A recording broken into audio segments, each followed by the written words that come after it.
삼성이 나가면 그냥 나가리예요. 어떻게 좀 해봐요. 모디 총리는 그동안 이 사태를 보고 도대체 무엇을 했나요? 당장 해임시켜야 합니다. 삼성전자는 최근 인도와 남미 일부 지역에서 이미 인력의 10%를 감원했는데 파업 여파로 인도 공장 철수에 추가 움직임이 보이자 인도 현지 내의 반응이 격해지고 있습니다. 특히 이번 사건이 주목받는 건 인도가 애플, 구글 등 빅테크의 중국 생산 기지로 떠오르는 중인 상황이죠. 미중 무역 갈등으로 글로벌 기업이 중국의 제조기지 다각화를 모색하고 있고 모디 총리도 메이크 인 인디아 정책으로 외국 투자 유치에 힘쓰고 있습니다. 이런 분위기에서 삼성전자 파업은 외국 투자 유치에 찬물을 끼얹는 상황입니다. 반면에 각국의 관계자들은 삼성의 마음을 사려고 파격적인 대우를 제시하며 치열한 물밑 작업을 하고 있는 상황인데요. 그동안 하락세에 거듭하던 주가도 반등을 하고 상승세에 있는 상황입니다. 반면 인도는 삼성 공장 철수가 현실화되면 글로벌 기업 유지 실패로 인해 연쇄적 국가 부도가 발생할 수 있다는 우려의 목소리가 높아지고 있습니다. 한편 모디 정부는 삼성 파업에 대하여 그동안 미온적인 태도를 보였습니다. 그런데 갑자기 경찰력을 동원해서 시위대를 폭행하고 무자비하게 감금한 이유가 있다고 합니다. 영국 로이터 통신의 자유 게시판을 통해 알려지면서 관계자들의 시선이 집중되었는데요. 해당 원문을 번역하여 안내해드립니다. 저는 영국의 명문 대학교에서 경영학을 전공하고 있는 제시카라고 해요. 주로 기업 인수합병, 구조조정, 노사 문제 등 글로벌 마케팅 전문가가 되는 것이 꿈이에요. 오늘은 오픈 토론 수업입니다. 교수님께서 주제를 정하면 각자 자신의 의견을 발표하는 수업이에요. 수업 주제는 토크박스에 쪽지로 넣어두고 뽑힌 주제로 진행되고 있어요. 주로 국제경제에 영향을 미치는 주제를 자주 선정하는 편입니다. 오늘 주제는 인도에서 발생된 노동자 파업에 대한 내용입니다. 솔직히 완전 관심이 1도 없는 주제였습니다. 러시아 우크라이나 전쟁 장기화, 중동 정세 불안, 미중 무역 분쟁 등 이슈가 차고 넘치는데 인도에서 일어난 일을 가지고 토론을 한다고 하니 흥미가 없었습니다. 오늘은 최근 인도에서 일어난 삼성 공장 노동자들의 파업에 대해 토론해 보겠습니다. 교수님의 입에서 삼성이라는 이름이 나오는 순간 눈이 번쩍 띄었습니다. 먼저 교수님은 인도에서 2달째 이어지고 있는 삼성전자 파업에 대해 설명하셨습니다. 노사관계는 노동자의 권리를 보호하면서도 기업의 경쟁력을 유지해야 되는 보완 관계입니다. 어느 한쪽으로 치우치게 된다면 정부가 중재자 역할을 해야 되는 거죠. 저희가 눈여겨봐야 될 점은 인도 정부의 태도 변화와 그에 따른 노동자들의 반응입니다. 교수님의 설명에 따르면 인도 정부는 2달 동안 이 삼성전자 파업을 방관하다가 갑자기 군인과 경찰을 동원해 시위대를 과잉 진압하여 모두 해산시켰다 해요. 교수님은 인도 정부의 급작스러운 태도 변화에는 분명 모종의 이유가 있을 것이라고 하셨습니다. 우선 인도 모디 총리 정부의 정치적인 배경에 대하여 설명을 하셨습니다. 모디 총리는 인도에서 2014년부터 총리에 재임 중이며 3번째 연임에 성공할 정도로 인도 국민들의 높은 신뢰를 받는 인물이라고 하셨죠. 교수님은 모디 총리가 메이크 인 인디아 캠페인으로 국민들에게 신뢰받는 총리가 되었다고 했습니다. 이 캠페인을 통해 제조업 부문에 대한 외국인 투자를 적극적으로 유치하였고 경제적으로 엄청난 성장을 이뤘다고 합니다. 하지만 이번 3번째 선거 상황에서 믿지 못할 결과가 나왔다고 했어요.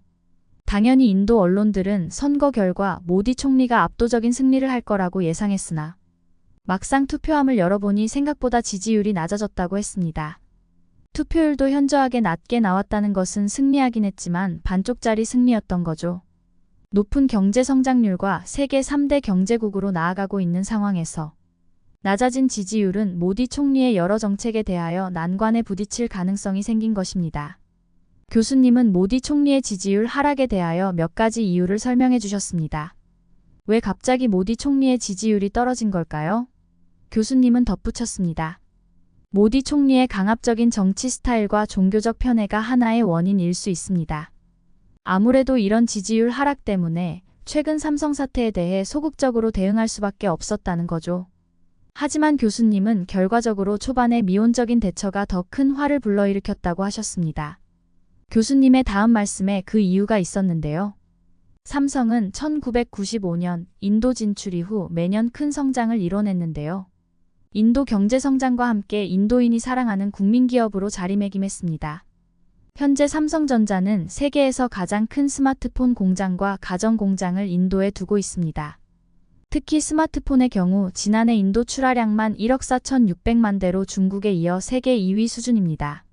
가전 역시 2015년 15조 원 수준에서 2025년 28조 원 규모로 성장될 예정이죠. 메이크 인 인디아 정책을 외치는 인도 정부의 강력한 제조업 부흥 정책의 성공 사례로 다른 기업들이 중국 대안으로 인도를 생산기지로서 큰 관심을 가지게 된 대표적인 케이스였다고 하셨습니다. 게다가 삼성전자의 인도 투자로 인해 직접적으로 창출된 일자리가 7만 개에 달하고 간접적으로 연관 산업에서 약 20만 개의 일자리가 생겼다고 합니다. 교수님은 삼성이 인도 현지 직원들에게 평균의 2배 이상에 달하는 급여와 인도에서는 찾아볼 수 없었던 수준의 복지를 제공했다고 말씀하셨어요. 그뿐만 아니라 삼성은 인도 직원들에 대한 처우도 상당히 좋았다고 합니다. 인도 시장 공략을 강화에 집중하는 이유는 고급 IT 인력이 즐비하기 때문이라고 합니다. 삼성전자 인도 노이다 연구소에는 이 같은 인도 IT 인력이 1,700명이나 근무하고 있는데 이들의 평균 연령도 28세로 삼성전자의 해외 R&D 센터 중 가장 젊은 연구소로 평가받고 있어요. 인도 역시 데이터 센터 투자를 늘리면서 삼성전자의 R&D 투자를 부추기고 있습니다. 이는 상생관계로 인도의 기술력 향상과 고급 인력 양성에 큰 도움이 되었다고 했죠. 삼성전자의 인도 진출은 단순히 삼성 자체의 성장 전략을 넘어서 인도의 경제와 사회 전반에 영향력을 미치고 있었다고 설명하셨습니다. 이러한 인도 정부의 적극적인 투자 유치에 삼성도 공격적인 마케팅을 한 것입니다. 또한 삼성은 인도에서 주력 분야인 반도체와 모바일 사업을 확대하면서 삼성전자는 1분기 인도 스마트폰 시장에서 약 19% 점유율을 차지하며 1위를 차지했죠. 인도 소비자들의 엄청난 사랑을 받았던 거죠. 삼성은 한국 국민들만큼 인도 국민들의 사랑을 받은 기업이라고 설명하셨습니다. 삼성 경영진도 인도 시장을 찾고 있어요. 삼성전자 부회장도 인도 뭄바이 삼성 매장을 찾아서 애정을 과시했다고 합니다. 수천 명의 진취적인 젊은이들이 AI와 같은 최첨단 기술을 세상에 선보이기 위해 우리의 R&D 센터에서 일하고 있으며 우리는 그들이 자랑스럽습니다. 저는 이런 삼성에 파업하는 인도 직원들이 이해가 가지 않았죠. 이 문제에 대하여 교수님은 깊은 한숨을 내쉬더니 이 상황이 얼마나 복잡한지 설명해 주셨습니다. 교수님의 설명에 따르면 파업 이유는 표면적으로는 임금 인상과 근로조건 개선 요구라고 합니다. 그러나 실제로는 대부분의 직원들이 이미 업계 평균보다 2배 이상의 월급을 받고 있었고 복지 혜택도 다른 외국계 기업에 비해 훨씬 좋았다고 해요. 그런데 임금 인상을 요구한다고 하니 저는 정말 이해할 수가 없었어요. 황금알을 낳는 거위의 배를 가르는 격일까요? 교수님은 파업이 일어난 배경에는 노조연합의 뒷배경이 있었다고 설명하셨습니다. 저도 열악한 노동 환경과 낮은 임금 등 노동자의 권리 보호를 위해서 꼭 필요하다고는 생각해요.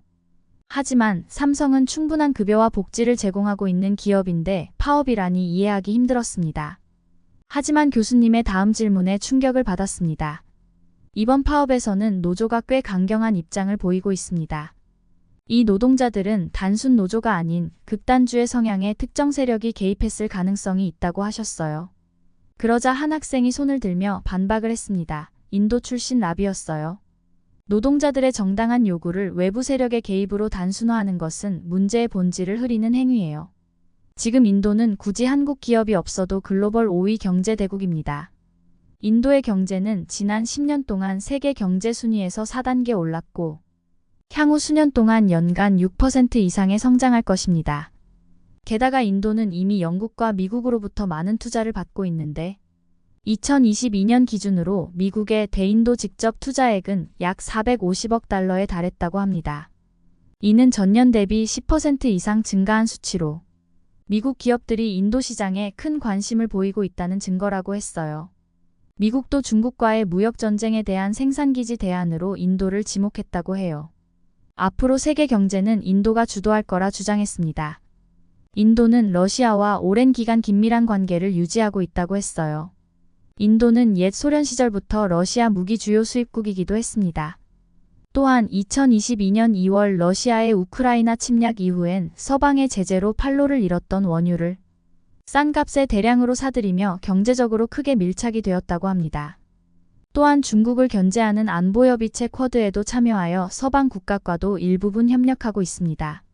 인도의 경제는 이제 서비스 IT 경제만 치우치지 않고 다양한 분야에서 충분히 세계 여러 나라와 긴밀한 경제관계를 맺고 있으니 무시할 만한 수준이 아니라고 했죠. 인도 학생의 자신감 넘치는 발언이 끝나자마자 강의실 뒤쪽에서 한 손이 번쩍 올라갔습니다. 중국 출신으로 리우 학생이었어요. 약간 흥분된 느낌이었습니다. 사실 저는 이 모든 논의가 약간 부질없다고 생각합니다. 인도가 진정으로 경제 발전을 원한다면 중국의 모델을 따라야 해요. 우리는 외국 기업의 투자를 환영하면서도 자국 기업을 키워 결국 그들을 뛰어넘었습니다. 중국과 인도는 외교적 갈등과 분쟁 등 그리 사이가 좋지 않거든요. 감정적으로 이야기하더군요. 라비는 이해하기 힘든 표정으로 말했어요. 중국 모델이라니 무슨 뜻인가요? 리우는 자신만만한 표정으로 말하더군요. 간단해요. 정부 주도하에 전략적으로 산업을 육성하고 필요하다면 외국 기업의 기술을 차용하는 거죠. 화웨이, 샤오미 같은 기업들을 보세요. 이제 그들은 삼성과 애플에 뒤지지 않습니다. 그러면서 인도가 중국 기업을 배제하고 다른 국가의 기업 투자를 유지한 것을 비판하기 시작했습니다. 틱톡과 같은 중국 앱을 금지하고 화웨이를 오지 네트워크에서 배제한 것은 결국 인도 소비자들에게 피해를 주는 일이라고 주장했어요. 잠깐만요. 우리나라의 상황은 중국과 달라요. 라비가 리우의 주장에 반박했습니다. 우리는 민주주의 국가이고 그런 방식은 우리 가치관과 맞지 않습니다. 리우는 약간 비웃듯이 비판을 그치지 않았습니다. 가치관으로 배를 채울 수는 없죠. 중국의 빠른 발전을 보세요. 우리는 실용적인 접근을 통해 수많은 국민을 빈곤에서 구했어요. 그러면서 중국의 우수한 기술을 사용하지 못하게 하는 건 오히려 인도의 손해라고 했죠. 리우의 비판은 여기서 그치지 않았습니다. 인도 정부의 중국 배제는 인도의 경제뿐만 아니라 관광산업에도 손해라고 주장했죠. 중국인 비자 규제로 인하여 줄어든 중국 관광시장의 위축은 결국 인도 관광업의 쇠퇴라고 했어요. 중국인 관광객이 소비하는 금액은 상상을 초월한다는 말도 덧붙였어요. 그러자 라비가 화나듯이 이야기를 하였습니다. 잠깐만요, 리우. 중국의 발전 모델 얘기를 하기 전에 먼저 당신네 나라 사람들의 행동에 대해 얘기해 봅시다. 최근 타지마할에서 있었던 일 알고 계신가요? 라비는 중국 관광객의 민폐 행동에 열을 올리며 설명하기 시작했습니다. 저는 라비의 말을 믿기 어려울 정도로 중국인 관광객들의 행동은 충격적이었어요. 지난달 중국 관광객 무리가 타지마할의 벽에 낙서를 하고 조각상을 훼손했어요. 수백 년 된 문화유산을 이렇게 망가뜨리다니 믿을 수 없었죠. 라비는 중국 관광객들의 화장실 사용 문화가 큰 문제라고 주장했습니다. 인도의 유명 관광지에서 중국 관광객이 공공 화장실 대신 길거리에서 용변을 본 사건을 언급했어요. 라비의 말이 끝나자마자 강의실이 술렁였습니다.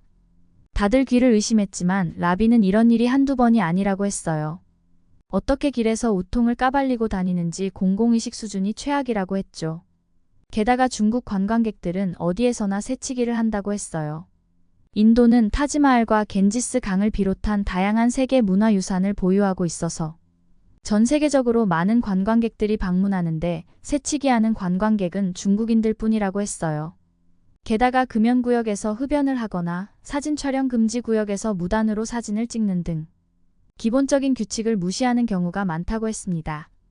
차마 다 말을 못할 정도로 중국인들의 민폐 행동이 많은데 이런 행동들에 인도 현지인들이 분노했고 비자 발급에도 제한을 두는 거라고 설명했어요. 그러면서 우리나라만 그런 것이 아니라 그 국민성을 고치지 못하면 앞으로 다른 나라에서도 중국인들은 관광하기 어려울 거라고 했죠. 그러자 리우는 특정 중국인들의 행동으로 모든 중국인들을 싸잡아서 비판하지 말라고 소리쳤어요. 토론 중 강의실에서 소리치는 행동 자체가 생각이 없는 행동인데 말이죠. 하지만 곧 자신의 실수를 확인하고 차분하게 정리하는 입장을 이야기했습니다. 중국의 경험에 비추어 볼 때 외국 기업의 투자는 기술 이전과 경제 발전에 큰 도움이 되었습니다. 삼성의 스마트폰 공장은 인도의 제조업 수준을 높이는 데 충분히 기여했다고 볼 수 있죠. 인정하기 싫지만 한국도 중국과 동등한 위치라고 생각한다고 했죠. 우리 중국과 한국 같은 선진 기술을 가진 국가들과의 협력 없이는 절대 발전하지 못할 거라고 했습니다. 리우의 주장에 대하여 어느 정도 일리가 있다고 생각이 들지만 다른 한편으로는 중국 중심적으로만 이야기를 하고 있다는 생각이 들었습니다. 강의실은 잠시 동안 조용해졌어요. 라비도 잠시 생각에 잠겼나 봐요. 그때 교수님께서 자연스럽게 토론을 이어나갔습니다. 자, 우리가 경제와 문화에 대해 이야기하고 있는데요. 최근 세계적으로 주목받고 있는 한국 문화에 대해 어떻게 생각하나요? 그때 흥미로운 표정으로 에밀리가 손을 들었습니다. 아, 그건 정말 흥미로운 주제예요. 사실 한국의 경제적 성장과 문화적 영향력 확대는 밀접한 관련이 있다고 봅니다. K-팝, K-드라마, 그리고 최근의 한국 영화들은 전 세계적으로 큰 인기를 얻고 있어요. 라비는 약간 놀란 듯한 표정으로 인도에도 한국 드라마 열풍을 이야기했습니다. 하지만 그것과 경제는 무슨 관련이 있는지 이해하기 힘들다고 했습니다. 에밀리는 설명을 이어갔습니다. 이건 소프트 파워라고 불러요. 한국은 문화 수출을 통해 국가 브랜드 가치를 높이고 이는 다시 한국 제품에 대한 선호로 이어집니다. 예를 들어 많은 사람들은 K-팝 아이돌이 사용하는 한국 화장품을 사고 싶어 해요. 이때 리우가 관심 있는 표정으로 중국에서도 한류 열풍과 그 영향이 크다고 이야기했어요. 그래서 중국 정부는 적극적으로 자국 문화 산업 보호를 위해 한국 콘텐츠 수입을 제한한다고 했습니다. 에밀리 또한 리우의 답변에 대하여 한국의 문화가 경제적 정치적 영향력으로 확대하여 이어질 수 있다는 것을 보여주는 예라고 설명했습니다.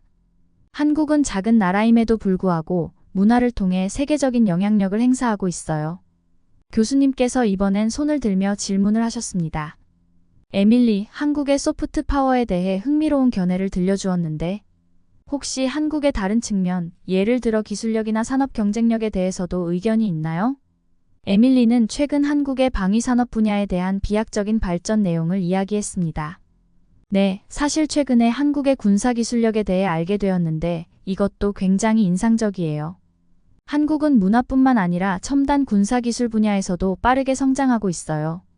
라비는 관심을 보이며 어떤 군사기술들이 있는지 물어봤어요. 예를 들어 한국의 K9 자주포는 세계 시장에서 큰 인기를 얻고 있어요. 폴란드, 터키, 인도 등 여러 나라에서 도입했거나 도입을 검토 중이죠. 또한 한국의 KF-21 전투기 개발 프로젝트도 주목받고 있어요. 교수님께서 에밀리의 의견에 덧붙여서 말씀해 주셨습니다. 한국만큼 단기간에 압도적인 성장률을 보인 나라는 없다고 했습니다. 군사력 증강이 지역 안보에 위협이 될 수 있다는 지적도 있는 반면에 한국은 방위 사업을 새로운 경제 성장 동력으로 활용하고 있다고 했습니다. 이는 단순히 군사력 증강이 아니라 첨단 기술 산업 발전의 한 측면으로 볼 수 있다고도 하셨죠. 또 흥미로운 점은 이런 군사 기술이 민간 분야로 확산되는 경우도 많다고 하셨습니다. 예를 들면 군사용으로 개발된 통신 기술이 오지 네트워크 발전에 기여하는 시기입니다. 놀랄만한 것은 2022년 폴란드와의 대규모 방산 수출 계약을 한국이 따냈다는 것인데요. 이 계약의 규모가 무려 150억 달러에 달한다고 했어요. 그런데 국제적 경쟁력을 가진 한국은 불과 몇십 년 전만 해도 개발도상국이라고 했습니다. 그런 나라가 이제는 첨단 무기를 개발하고 수출하는 국가가 되었다고 하니 정말 대단하다고 했죠. 이러한 기술력을 통해 한국의 국제적 위상에도 큰 영향을 끼치게 되었다고 하셨어요. 한국은 이제 단순한 제조업 강국이 아니라 첨단 기술 강국으로 인식되었고 이는 문화적 영향력과 더불어 한국의 소프트 파워와 하드 파워를 동시에 증진시키는 힘이라고 하셨습니다. 수업은 마무리되었지만 세계 경제 속에서 한국이 끼친 영향은 아직 끝나지 않았습니다. 친구들은 남아서도 계속 인도의 삼성전자 파업 사태에 대해 토론하기 시작했습니다. 리아는 만약 삼성이 인도에서 철수하게 되면 다른 글로벌 기업들도 연쇄적으로 철수하거나 투자 계획을 철회하는 거 아니냐고 했죠. 실제로 해외 기업의 인도 제조공장 투자 계획이 재검토되고 있다고 합니다. 그렇게 되면 인도 경제에 엄청난 타격이 올 거라고 얘기했습니다. 에밀리는 이제 모디 총리가 이 문제를 어떻게 해결하는가에 따라 달렸다고 했어요. 지금 취임 이후 지지율 하락으로 경제 부흥 정책에 시동이 걸린 셈이죠. 또한 삼성전자 인도 공장은 모디 총리가 2014년부터 추진해온 메이크 인 인디아의 대표적 성공 케이스이기 때문입니다. 삼성전자가 중국과 베트남의 사례를 들어 공장 철수를 한다면 세계 3대 경제국을 목표로 진행하는 정책은 실패할 것이라는 의견이 지배적이라고 했습니다. 모디 총리가 이 위기를 어떻게 해결하는가에 따라 앞으로 인도 경제의 전망이 달려 있다고 생각했습니다. 만약 인도가 이 위기를 잘 극복하고 외국 투자를 계속 유치할 수 있다면 경제 성장을 이어갈 수 있지만 그렇지 못하면 심각한 경제 위기에 빠질 수 있다는 거죠. 과연 인도가 어떤 선택을 해야 될지 앞으로의 행보가 궁금해졌습니다. 모디 총리는 반드시 삼성전자와 동반자로서 계속 함께 가야 될 거라고 생각이 들었어요. 이번 토론을 통해 저는 한국의 첨단 기술과 문화 영향력에 다시 한번 알게 되었어요. 다음 학기엔 한국 문화에 대한 수업을 꼭 수강해야겠어요. 혹시 알아요? 한국에 취업할지도 모르니까요. 영국 대학교 강의실에서 있었던 대학생들의 토론은 어떻게 보셨나요? 해외 진출한 한국 기업은 한국인의 특유 친화력으로 현지인들의 존경심을 받고 있으며 첨단 IT 기술력과 더불어 최첨단 군사력을 통해서 위기를 극복하고 앞서 나가고 있는데요. 삼성전자는 위기를 극복하고 더 승승장구할 거라 생각됩니다. 오늘의 사연은 어떠셨나요? 오늘의 사연이 즐거우셨다면 구독과 좋아요 부탁드려요. 저는 지금까지 TV 감동 스토리였습니다. 영상 끝까지 봐주셔서 고맙습니다. 그리고 우리 구독자분들 감사드리고 늘 사랑합니다.